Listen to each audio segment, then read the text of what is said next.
Shri Gurudev Datta trust, श्रद्धा आमची, सेवा तुमची.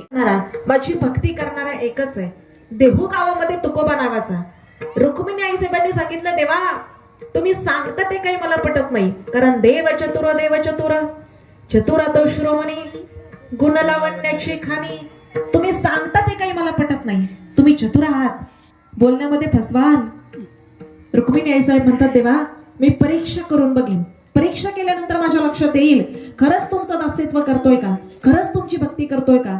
भगवंताला सांगितलं, रुक्मिणी खऱ्या हरिदासाची, खऱ्या हरिभक्ताची परीक्षा करू नकोस, हारशील, अगं पश्चाताप होईल तुला.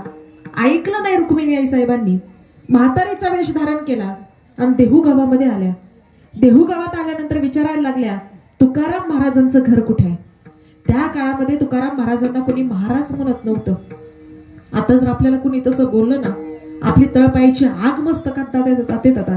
त्या काळामध्ये जगद्गुरु तुकोबारायांना लोक तुक्या असं म्हणायची, काही जण तर येडा तुक्या असं म्हणायची. लोकांनी सांगितलं, तुक्या. रुक्मिणी आई साहेब म्हणतात, हो तुक्याच, जा पुढे चौकात, तिथं आहे मोठा वाडा त्याचा. रुक्मिणी आई साहेब पुढे गेल्या, वाड्यासमोर जाऊन उभ्या राहिल्या आणि आवाज दिला, महाराज आहेत का घरामध्ये. तुकोबाराय घरातच होते, भजन चालू होतं. आवाज ऐकल्याबरोबर तुकोबाराय बाहेर आले. समोर एका वृद्ध महिलेला पाहिलं, हात जोडले, नमस्कार केला आणि विचारला, आई साहेब कोण हवंय आपल्याला. तुकाराम महाराज हवेत. महाराज वगैरे कुणी नाही, पण या देहाला तुक्या असं म्हणतात. लोक तर वेडा तुक्या असं म्हणतात, पण भगवंताचा दास आहे, त्याची भक्ती करतो, त्याच्यावरती विश्वास आहे माझा. हो तुम्हालाच भेटायचंय मला, मोठी ख्याती ऐकली तुमची वैकुंठापर्यंत. तुकोबाराय म्हणतात, आई साहेब माझी मस्करी लोक करतात ती काही कमी झाली, आता त्याच्यात तुमची भर कशाला. कशाला तुम्ही सुद्धा आता माझी मस्करी करायला लागला, माझी ख्याती आणि वैकुंठापर्यंत. रुक्मिणी आई साहेब म्हणतात, अहो खरंच मी ख्याती ऐकली तुमची वैकुंठापर्यंत, आणि कुणी सर्वसामान्य माणसाच्या मुखातून नाही, मोठ्या प्रतिष्ठित माणसाच्या मुखातून ऐकलंय की तुकोबाराय भगवंताचं दास्यत्व करतात. हो आई साहेब, भगवंताचा दास आहे, त्याच्यावरती विश्वास आहे, त्याची श्रद्धा आहे. सांगा ना आई साहेब, काय काम काढलं माझ्याकडं. तुकोबाराय सांगतात, कशा करता आला तुम्ही माझ्या दारामध्ये. आई साहेब म्हणतात, तुकोबाराया मी तुमच्याकडे आली आहे कारण मला तुमच्याकडून काहीतरी हवंय. तुकोबारायांनी सांगितलं, आई साहेब जाळू न संसार बैसलो अंगणी, आता काही नाही माझ्याकडं, माझी बाज मुडकी आहे, माझी खूप तुटकी आहे, आता काही नाही माझ्याकडं. अहो माझी जहागिरी होती 27 लाखाची, सगळी मी इंद्रायणीच्या डोहामध्ये बुडवून टाकली, आता काही नाही माझ्याकडं. असाच आहे मी मोकळा, काय हवंय तुम्हाला, आणि जरी तुम्ही माझ्याकडे मागितलं तरी देण्यासारखं माझ्याकडे आहे तरी काय. या जगाच्या मालकीनं सांगितलं, तुकोबाराया आहे तुमच्याकडं आणि ते मला हवंय. आता आपल्या घरातली आपली मालकीन सांगते, आपण कुठल्या कपाटामध्ये कुठल्या पेटीमध्ये किती पैसे ठेवले, कुठल्या कपाटामध्ये आमच्या किती साड्या आहेत, आमची घरातली मालकीन सांगते. ही विश्वाची मालकीन आहे, हिला माहित नसेल का तुकोबारायांकडे काय आहे का नाही ते. पण तरी देखील सांगितलं, तुकोबाराया आहे तुमच्याकडं आणि हवंय ते मला. तुकोबाराया सांगतात, आई साहेब जर असेल माझ्याकडं तर नक्की देईन मी तुम्हाला, पण नसेल तर कुठून द्यायचं. आई साहेबांनी सांगितलं, तुकोबाराया आहे तुमच्याकडं, मागा आई साहेब काय हवंय तुम्हाला. आई साहेबांनी सांगितलं, तुकोबाराया मला एक साडी हवी आहे. साडी एवढं ऐकलं आणि तुकोबारायांच्या काळजामध्ये धस्स झालं, पायाखालची जमीन सरकल्यासारखी झाली. गोळवे सावकाराची पोरगी, श्रीमंताची पोरगी तुकोबारायांच्या मागे आली, पण कधी सुखाचा संसार नाही करू दिला. कधी एका साडीपेक्षा जास्त साडी नाही आवलीला मिळाली. एकच साडी, ओल्या पडद्याने आंघोळ करायची, पुन्हा ती साडी काढायची, पिळायची, वल्लीवरती वाळत टाकायची आणि साडी सुकेपर्यंत पुन्हा गुडघ्यात मान घालून वाट बघत बसायची. एकच साडी आवलीच्या अंगावरती. आता आई साहेबांना नाही म्हणावं तर घरामध्ये आहे आणि देतो म्हणावं तर आवलीच्या अंगावरती आहे, करायचं काय. पण संत होते दादा, जगाच्या मालकीनीला सांगितलं, आई साहेब देईन मी तुम्हाला, पण आज नाही, मंगळवारच्या दिवशी या, मंगळवारच्या दिवशी देतो मी तुम्हाला साडी. मंगळवारचा दिवस निवडला का तर मंगळवारच्या दिवशी देहूगावचा बाजार भरायचा आणि जिजाबाई आठवड्यातून एकदाच आंघोळ करायच्या, ओल्या पडद्याने आंघोळ करायची, पुन्हा ती साडी काढायची, पिळायची, वल्लीवर वाळत टाकायची आणि साडी सुकेपर्यंत जिजाबाई तशाच मोरीमध्ये गुडघ्यात मान घालून बसायच्या. मंगळवारचा दिवस उजाडला. मंगळवारच्या दिवशी जगाची मालकीन दारात उभी राहिली, आवाज दिला. रुक्मिणी आई साहेबांना वाटलं तुकोबाराय निघून गेले असतील, तुकोबाराय घरातच होते. आवाज दिल्याबरोबर तुकोबाराय बाहेर आले आणि सांगितलं, आई साहेब देणार आहे मी तुम्हाला, 5 मिनिटं थांबावं लागेल. आणि तुकोबाराय वाट बघायला लागले, माझी जिजा, माझी आवली कधी आंघोळीला जातीये. इकडे जिजाबाई आंघोळीला गेल्या. आंघोळी त्यांनी केली, साडी काढली, पिळली, वलनीवरती वाळत टाकली आणि जिजाबाई साडी सुकायची वाट बघत तशाच गुडघ्यात मान घालून बसल्या. इकडं तुकोबाराय चोर पावलानं, लटक्या पावलानं मोरीच्या जवळ जातात. हळूच वलनीवरची साडी ओढतात, साडीची घडी घालतात आणि साडी देण्याकरता जगाच्या मालकिनीच्या समोर उभे राहतात. दादा, जगद्गुरु तुकोबारायांनी दिलेली साडी घेण्याकरता जगाच्या मालकिनींना असा हात पुढे केला तर तिच्या सुद्धा डोळ्यामध्ये पाणी आलं. अरे धन्य तुकोबा समर्थ, ज्यांनी केला हा पुरुषार्थ. एकच साडी बायकोची, ती देताना सुद्धा माग पुढे पाहिलं नाही. पण दादा, जगद्गुरु तुकोबाराय पुन्हा एकदा गळ्यात विना घेतला, हातात चिपळ्या घेतल्या आणि भजनाकरता भंडारा डोंगर गाठला.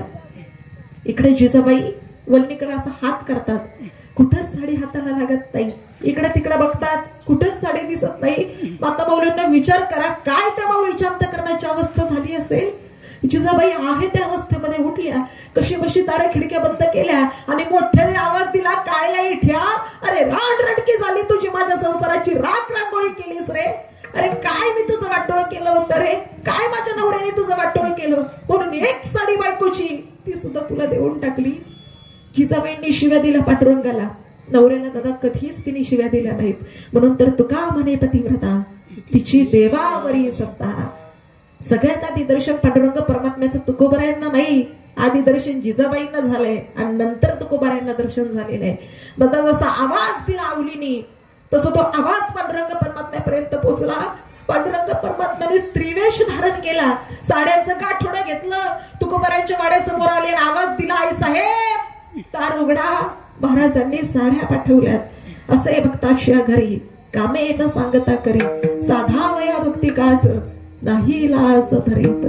तुकोबारायांचा पांडुरंग परमात्म्यावरती इतका विश्वास होता, तुकोबारायांना माहिती होतं माझा देव मला कधीच खाली मान घालायला लावणार नाही, माझा देव माझ्या बायकोचं लज्जरक्षण करणार आहे. याच्याकरता बिनधास्त साडी देऊन टाकली आणि भजनाकरता भंडारा डोंगर गाठला. दादा, इतका विश्वास होता तुकोबारायांचा की तो परमात्मा साड्यांचं गाठोडं घेऊन तुकोबारायांच्या दारामध्ये आला. आणखी पुढे जाऊन सांगते, माझ्या पांडुरंग परमात्म्यानी चोखोबारायांच्या पत्नीचा विटाळ धुवायचं निष्काम केलेलं आहे. माता माऊलींना आपण म्हणतो ना, आमच्या पंढरीच्या वारीला सगळं चालतं. त्या परमात्म्यानं त्या चोखोबारायांच्या पत्नीचा विटाळ धुवायचं निष्काम केलं. नामदेवरायांचा मामा होऊन गेला परमात्मा आणि लग्न जुळवलं नामदेवरायांचं. अरे संत करता एवढं करू शकतो, तुमच्या आमच्या करता करणार नाही का दादा तो परमात्मा. ऐका ना जरा, आता माघ महिना चालू आहे, पंढरपूरची माघवारी चालू होती. बापू, जवळपास 10 वर्षानंतर आता माघ महिन्यामध्ये पांडुरंग परमात्म्याचं दर्शन झालं. कीर्तनकारांकरता इतक्या सुंदर सुविधा आजही आपल्या महाराष्ट्रामध्ये उपलब्ध आहेत. पंढरपुरामध्ये गेल्यानंतर पांडुरंग परमात्म्याच्या मंदिराचे अध्यक्ष आदरणीय गहिनीनाथ महाराज औसेकर बाबा, तिथे गेल्यानंतर बाबांना फोन केला. बाबांना सांगितलं, बाबा मी काजलताई पोतले पुणे जिल्ह्यातली कीर्तनकार बोलतीये आणि बाबा मला दर्शनाची अपेक्षा आहे. बाबांनी सांगितलं, ताई काळजी करू नका, कीर्तनकारांकरता आपण तशी सोय ठेवलेली आहे, कारण कीर्तनकार सेवा करण्याकरता येतात, त्यांच्याकडे तितका वेळ नसतो, आम्ही तुमचं दर्शन करून देऊ. ज्या वेळेला परमात्म्याच्या मंदिरामध्ये आम्ही गेलो, आयुष्यात पहिल्यांदा कीर्तनकार झाल्याचा इतका अभिमान वाटला मला. नको कोणाचं दर्शन होऊ दे, पण विश्वाच्या मालकाच्या दर्शनाकरता अवघ्या 10 मिनिटामध्ये आपल्यासारख्या सर्वसामान्य माणसाला सोडलं. सोपी गोष्ट नाही दादा. लोक कोणाकोणाच्या वशिलानं जातात, पण आपला वशिला साक्षात पांडुरंग परमात्मा करताय, आपण त्याच्याकडे आपला वशिला आहे. वाळकऱ्यांनी दादा स्वतःला कमी समजायचं काही कारण नाही, आपल्यावरती साक्षात परमात्म्याची कृपा आहे. तुमचं आमचं वकीलपत्र त्यांनी घेतलेलं आहे. ज्या वेळेला त्या विटेवरच्या पांडुरंगाला डोळे भरून पाहिलं, ज्या वेळेला त्याच्या डोक्यावरचं ते शिवलिंग डोळे भरून पाहिलं, ज्या वेळेला त्याचे पाय बघितले, चरण पाहिले, आपोआप डोळ्यातून पाणी यायला सुरुवात झाली. मला नेहमी असं वाटायचं, एवढे शिकले सवरलेलो आपण आहे. आपल्याला लोक म्हणतात की ताई तुम्ही कीर्तन कशा करता, काय हरकत होती नोकरी करायला, कशा करता ते सगळं सोडलं आणि इकडे आलात. मी प्रत्येक वेळेला सांगायचे, नाही माझं क्षेत्र मी बदललं, ते क्षेत्राचा मला अभिमान आहे. पण मनातून कुठेतरी असं वाटायचं आपण चूक तर नाही केली. पण त्या दिवशी पांडुरंग परमात्म्याने माझा भ्रमच दूर केला. आयुष्यामध्ये पहिल्यांदा कीर्तनकार असल्याचा अभिमान वाटला. तर त्या परमात्म्यावरती फक्त विश्वास ठेवा, द्यायला बसलेला आहे, घेण्याकरता तुमच्याहून जर कमी पडू देऊ नका. भरभरून देतोय तुम्हा आम्हाला, फक्त त्याच्यावरती विश्वास असणं गरजेचं आहे. म्हणून विश्वास तो करी स्वामीवरी सत्ता, सकळ भोगिता होय त्याचे. असाच आपल्याला त्याच्यावरती विश्वास ठेवायचा आहे आणि एकदा त्याचं गोड भजन करायचंय. भजन करत असताना हाताने टाळी आणि मुखानं नामस्मरण. त्याचं कारण सांगते.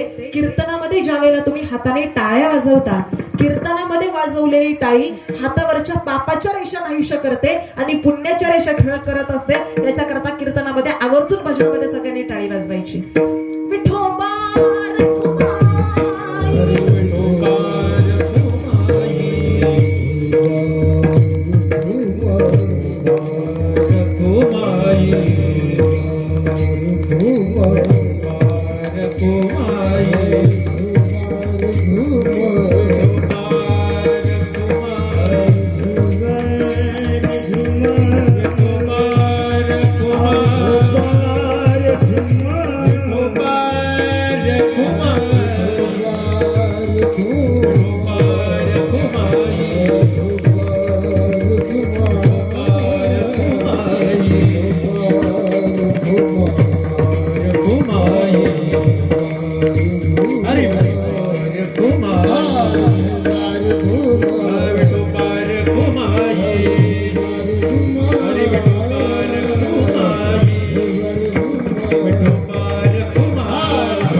विश्वास तो करी स्वामीवरी सत्ता सकळ भोगिता होय त्याचे. दादा परमात्म्यावरती विश्वास ठेवायला हवा. साधकांनी प्रश्न केला तुकोबाराया आम्ही कायेनं वाचेनं मनानं त्याचं दास्यत्व केलं, आम्ही कामावरती क्रोधावरती विजय प्राप्त केला, आम्ही त्याच्यावरती विश्वासही ठेवला, आता तरी तो आम्हाला मिळालेला कळेल. त्यावेळेला तुकोबारायांनी सांगितलं आता तुम्हाला एकच काम करावं लागेल. तुमचं अंतकरण तुमचं चित्त निर्मळ करावं लागेल आणि एकदा का तुम्ही तुमचं चित्त निर्मळ केलं की तो परमात्मा तुमच्या जवळच येऊन राहतो. आता खाली बसणाऱ्यांनी जरा मला सांगा, आपलं शरीर खराब झाल्याच्या नंतर महिला वर्ग आम्ही पार्लरमध्ये जातो, फेशियल करतो. आपलं शरीर ज्या वेळेला खराब होतं त्यावेळेला आम्ही चांगला ब्रँडचा साबण आणतो आणि साबण लावून आम्ही आमचं शरीर स्वच्छ करतो. शरीर स्वच्छ करण्याकरता साबणाचा उपयोग केला जातो. पण मन जर स्वच्छ करायचं असेल तर त्याच्याकरता परमात्म्याच्या नामाशिवाय दुसरा कोणता पर्याय नाही. खाली बसणाऱ्यांनी जरा मला सांगा, एखाद्याने ट्रॅक्टर घेतल्यावर तुम्हाला आनंद होतो का उसात पलटी झाल्यावर आनंद होतो? खरं उत्तर द्या बरं. काय म्हटलं मी? एखाद्याने ट्रॅक्टर घेतल्यावर तुम्हाला आनंद होतो का उसात पलटी झाल्यावर आनंद होतो? घेतल्यावर होतो ना. आम्ही साधू संतांच्या पुण्यभूमीमध्ये राहणारी माणसं आहे. आम्हाला दुसऱ्याचं चांगलं झालेलं बघून आम्हाला त्रास होत नाही, आम्हाला उलटा आनंद होतो, कारण आम्ही भगवंताचे दास आहोत. दादा अंतकरण तुमचं निर्मळ असू द्या आणि ज्या वेळेला तुमचं आमचं चित्त निर्मळ असतं त्यावेळेला तो भगवान परमात्मा तुमच्या आमच्या जवळ येऊन राहतो. याच्याकरता तुकोबाराय सांगतात, तुका म्हणे चित्त करावे निर्मळ येवोनी गोपाळ राहावे तेथे. मुंगी पैठण नावाचं गाव आहे आणि त्या मुंगी पैठणमध्ये एकनाथ महाराजांचे पंजोबा भानुदास महाराजांची रोज कीर्तना चालू असायची. भानुदास महाराजांनी कीर्तनातून सांगावं, माझा विटेवरचा विठ्ठल फार दयाळू आहे, ज्याला हात नाहीत त्याला हात देतो, ज्याला पाय नाहीत त्याला पाय देतो. आणि ऐकलं कुणी माहितीये? त्यांच्या कीर्तनाला नित्यनेमानं उपस्थित असणारा त्यांचा शिष्य कुर्मदास महाराज. या कुर्मदास महाराजांनी ते ऐकलं. ज्या कुर्मदास महाराजांना हातही नाही आणि ज्यांना पायही नाही, भानुदास महाराजांची प्रेरणा घेतली आणि निघाले. कुठं? पंढरपूरला. जायचंय कुठून? मुंगी पैठणहून. बरं त्यावेळेला काय आता सारखा समृद्धी महामार्ग होता? आता सारखे काही डांबरी सिमेंट कॉन्क्रीटचे रस्ते होते? नाही दादा, काटे कुटेची वाट आहे. चालवत पाय नाही आणि रांगावत तर हात नाही. आहे असा तो देह गोळामोळा करायचा आणि पलटी टाकायचा, गोळामोळा करायचा पलटी टाकायचा. दादा शरीराला काटा रुतायचा तर चिळकांडी रक्ताची बाहेर पडायची, खडा रुतायचा शरीराला तर अनंत यातना शरीराला व्हायच्या. घातलं मुखामध्ये कुणी घास तर अन्न मिळायचं, नाही तर दिवसभर उपाशी.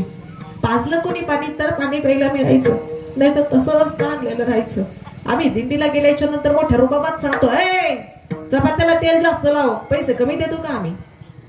मिशीमध्ये रुपये कमी करतो का? भाजीला मसाले कमी कशा करता घातले, आज हा पदार्थ ताटामध्ये का नाही आमच्या आला, पैसे आम्ही कमी देतो का, आमचा दिंडीत काय रुबाब असतो. काही लोक, मला असं वाटतं बापू, दिंडीला नाही खायलाच काही लोक वारीला जातात. अशी परिस्थिती आहे आमच्याकडं. दिंडीचे नियम आहेत काही, दिंडीमध्ये चालवं लागतं. आमची लोक बाहेरून पळत सुटतात. मग ते काकडा आमच्या कानावर पडू नाही पडू, हरिपाठ कानावर पडू नाही पडू, नामस्मरण कानावरती पडू नाही पडू, आम्हाला काही घेणं देणं नाही. वारीमध्ये 3 प्रकारची लोक असतात, हौशी, नवशी आणि गौशी. आपलं आपण ठरवावं आपण नेमकं कशा करता जातो. पण ऐका दादा, ते कुर्मदास महाराज पांडुरंग परमात्म्याच्या भेटीला चाललेले. वाटेमध्ये कोणी खायला दिलं तर अन्न मिळायचं, कोणी पाणी दिलं तर पाणी प्यायला मिळायचं, नाहीतर आहे असा देह तो गोळामोळा करायचा आणि पलटी टाकायचा, गोळामोळा करायचा, पलटी टाकायचा. हळूहळू हळूहळू त्यांचा प्रवास चाललेला आहे. सोलापूर जिल्ह्यामध्ये लहुळ नावाचं स्टेशन आहे. लहुळच्या स्टेशन पर्यंत जाऊन पोहोचले आणि आता शरीर पुढे रेटाच देईना. करावंच काय, आहे त्या ठिकाणी ओंडक्यासारखा तो देह पडून राहिला. आणि नेमकी योगायोगाने एक दिंडी शेजारून चाललेली, आणि त्या दिंडीमध्ये जयघोष चालला होता विठ्ठल नामाचा. नेमका तो विठ्ठल नावाचा जयघोष कुर्मदासांच्या कानावरती पडला आणि कुर्मदासांनी सगळी शक्ती एकवटली आणि आवाज दिला, वारकरी बाबा.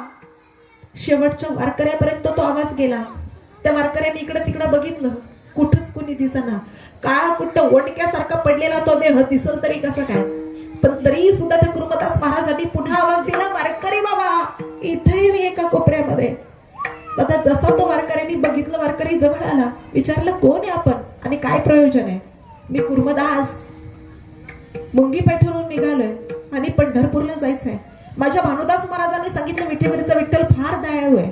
ज्याला हात नाहीत त्याला हात देतो, ज्याला पाय नाहीत त्याला पाय देतो. त्याच्या भेटी करता चाललोय. पण काय सांगू बाबा, आता शरीर पुढे रेटाच देईन ना. एक काम करा, माझ्या पांडुरंगाला एक फक्त निरोप द्या की देवा, तुमचा एक भक्त लहुळच्या स्टेशनवरती प्राणकंठाशी आणून तुमची वाट बघत बसलेला आहे. दादा, त्या वारकऱ्याने विचार केला, मला एवढं वर्ष झालं मी वारी करतोय, पण आजपर्यंत असा भक्त मी अजून बघितला नाही. पळत सुटले ते वारकरी आणि भगवंताला जाऊन सांगितलं, देवा धावा, तुमचा एक भक्त लहुळच्या स्टेशनवरती तुमची वाट बघत बसलेला आहे. पांडुरंग परमात्मा इतका धावला, इतका धावला, गरुडाला सुद्धा देवाने मागं टाकलं. जवळ आला परमात्मा आणि कुर्मदासाला आवाज दिला, कुर्मदासा डोळे उघड, मी आलोय. कुर्मदासांनी जसे डोळे उघडले, लख प्रकाश त्यांच्या समोर पडला. कुर्मदास महाराज म्हणतात, देवा काय दुर्भागी माणूस आहे मी. आज जगाचा बाप मला भेटायला आलाय, पण साधा मी तुमच्या पायाला हात सुद्धा लावू शकत नाही, कारण मला हात नाहीत. चालत तुमच्यापाशी येऊ शकत नाही, कारण मला पाय नाहीत. देवा तुम्हीच माझ्या जवळ या. जसा देव जवळ आला, खाली बसला आणि एखादी आई जशी आपल्या लेकरांना मांडीवरती घेते, असं पांडुरंग परमात्म्याने कुर्मदासांना असं उचललं, मांडीवरती घेतलं आणि आपल्या शेल्याने अंगाला लागलेले काट्याने दगड पुसले आणि विचारलं, कुर्मदासा माग तुला काय हवंय. कुर्मदासांनी सांगितलं, देवा आता तुमचं दर्शन झालं, आता काही मला नकोय, आता फक्त तुमच्या मांडीवरती मला माझा प्राण सोडायचा आहे. दादा, त्या कुर्मदास महाराजांनी चित्त निर्मळ केलं, म्हणून जगाचा बाप त्यांना लहुळ स्टेशनवरती भेटायला आला.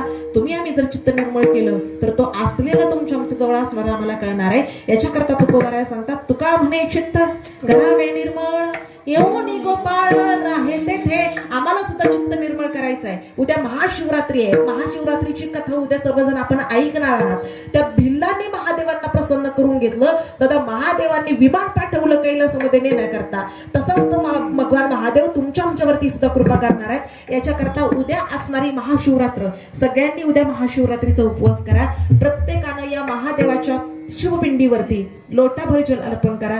तांदूळाची एक मूठ त्यांच्यावरती वाहा. प्रत्येकाने पाण्याचा हात घेऊन भस्म त्यांना लावा. प्रत्येकाने एक खाद तरी बिल्वपत्र त्या महादेवाच्या पिंडीवरती अर्पण करा. आणि रात्रीच्या वेळेला भजन कीर्तन नामस्मरण शिवलीलामृत ग्रंथाचं पारायण जर तुम्हाला करता आलं तर या ग्रंथाचं तुम्ही पारायण करा. उद्याच्या दिवसामध्ये जितका आम्हाला नामजप करता येईल, ओम नमः शिवाय किंवा ओम नमः शिवस्तुभ्यम या मंत्राचा जप तुम्ही जर केला तर ते भगवान महादेव तुमच्यावरती कृपा करतात. विठ्ठल विठ्ठल.